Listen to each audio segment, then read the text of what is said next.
My name is Lee Moore, and this is again another Robless episode of the Chinese Literature Podcast.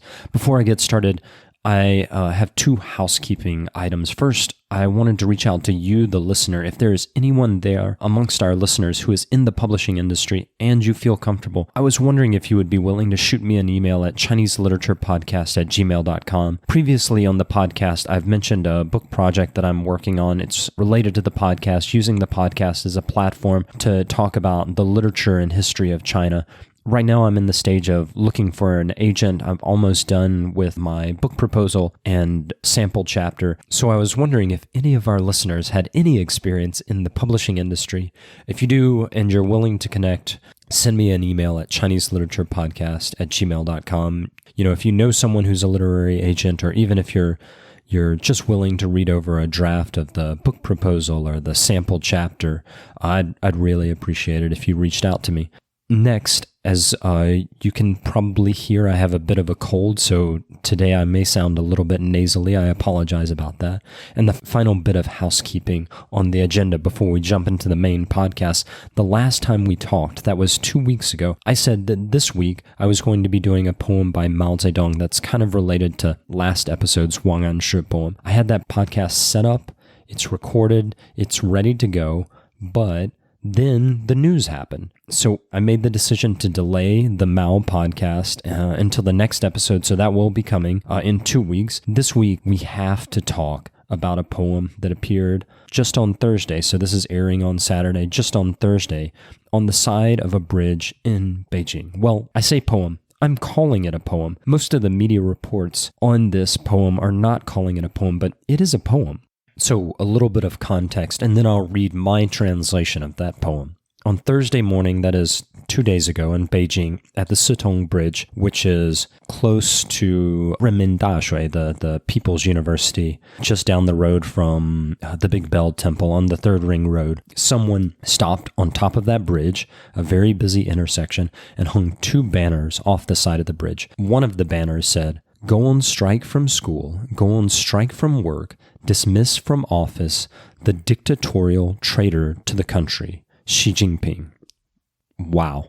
You don't see that very often in China today. So I just want to say again, wow. Increasingly, there is a limited amount of space for dissent in China. So to have someone in such a public venue say that is quite striking. Now, the second banner that this person unveiled is a short 6-line, 3-couplet poem. And I'm going to post the original Chinese along with my translation on the website, ChineseLiteraturePodcast.com. Here, I'm just going to read out my translation of the poem and not the original. We don't want nucleic acid test. We want to eat. We don't want the Cultural Revolution. We want reform. We don't want lockdowns. We want freedom. We don't want a leader. We want voting. We don't want lies. We want respect. We don't want to be slaves. We want to be citizens. So first, this is a pretty brave move by this poet. This is clearly a cry for help from someone in China who's tired of the zero COVID policy. And based off of what I've seen, this poet is probably not alone in their thinking, though they are the only person who's so eloquently put it up in such a public form.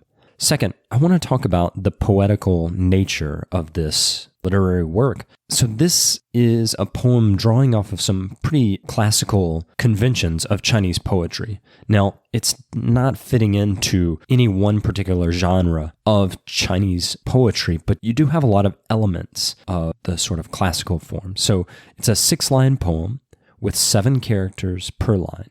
That's similar to a kind of poem called a jueju. Now, it is not a jueju. Jueju, I believe, are always 4 lines, so they're always going to be what we would in English call a quatrain. But if you look closely at this poem in Chinese, there are actually a lot of elements pretty typical of a Chinese poem, as with most 7-character poems in Chinese.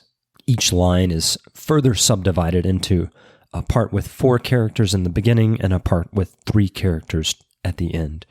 What happens in the first 4 characters is in some way resolved in the last 3 characters. So let's just break down that first line. The first 4 characters say, we don't want nucleic acid tests. The last 3 characters answer, we want to eat. So the latter half of the line is responding to the first half of the line. In China today, there's a policy of being forced to take nucleic acid test. The poet's saying, let's get rid of that, down with the nucleic acid test. And simultaneously, because of lockdowns, lots of folks in China have complained of starving. There is this kind of juxtaposition of get rid of the zero COVID policies. Let's focus on just allowing people to eat. Just a brief note here, the word 吃饭, to eat food, it can also mean to make a living. It's kind of analogous to, in English, we say, put bread on the table, where food becomes a metonymy for livelihood. I think you could actually interpret this phrase, 吃饭, to mean either literally to eat food, or it could also mean to make a living, to provide for your own livelihood. Both of those interpretations are plausible, but I translated it as to eat because there has been a very loud discussion after the lockdowns in Shanghai and the lockdowns in Xinjiang about so many people going without food. Translating it as to eat just seems right to me. I can't read the poet's mind, but since both are acceptable, I think that to eat just makes a little bit more sense. Okay, back to the poetical form. So this back and forth between the first 4 characters of a line and the latter 3 characters of a line happens in each of the 6 lines. In line 3, you have the first half. We don't want lockdowns. The second half is contrasting with that. We want freedom. Line 4, we don't want a leader. The second half, we do want voting. So I need to talk a little bit about the word leader here in Chinese. So the word that this poem actually uses is 领袖. There are other words that mean leader in Chinese. Probably the most common is 领导. But the word used here, 领袖, has an interesting history, and it's not an accident that the poet chose this word. The word 领袖 is closely associated with Mao, and particularly with Mao's most tyrannical policies. Mao was frequently called 伟大领袖, that is just great leader, or 人民领袖, the people's leader.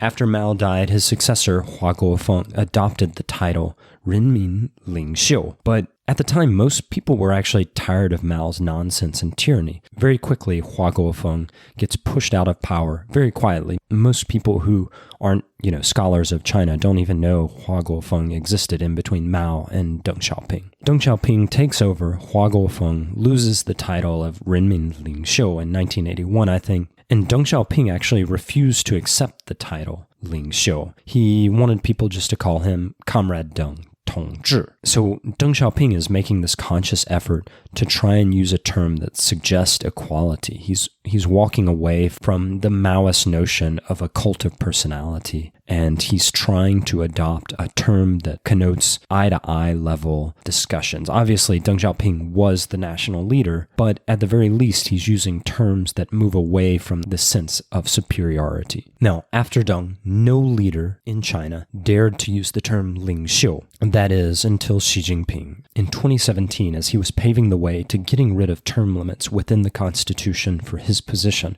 some of the political organs within the CCP began calling Xi 领袖. In other words, they were trying to revive this term associated with Mao's cult of personality and use it for Xi Jinping. So this poet's use of the term 领袖 here is not an accident. He's positioning 领袖as against democracy. He's just juxtaposing 领袖and this cult of personality of Mao, which Xi Jinping is attempting to develop. And he's juxtaposing that with this hope for democracy. As we start to wrap this up, I want to point out a couple more things. In each line, I translated the subject as we. The Chinese is actually without a subject in the original, as is often the case in Chinese writing, particularly in Chinese poems. The subject is just left off.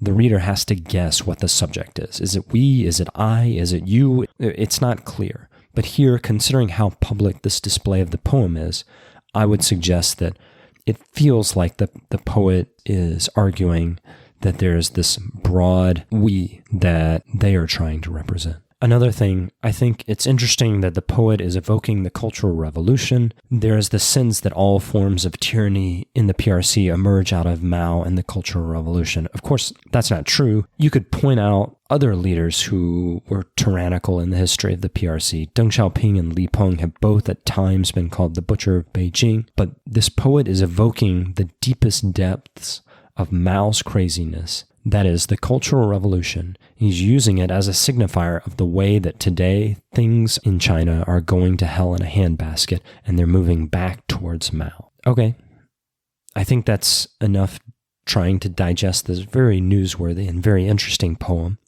I'm going to let y'all go and drink some tea and honey to help resolve this thing with my voice that you have suffered through for so long. Just a reminder, 2 weeks from now, I will air that episode of Mao's poem related to the Wang Anshu poem that I talked about in the previous episode. Then, after that, Rob is going to be back, I promise. This week, I'm going to leave you with a phrase that I recently learned. It's about the tradition in China of risking one's life to do the right thing, even if it gets you killed. The phrase is 识得一身剐，敢把皇帝拉下马. That is, at risk of death, dare to throw the emperor from his horse. In other words, if you know what you're doing is righteous, even if the government is going to kill you as you violate the emperor, you should still do that right thing. This is Lee Moore signing off. Until next time, this is the Chinese Literature Podcast.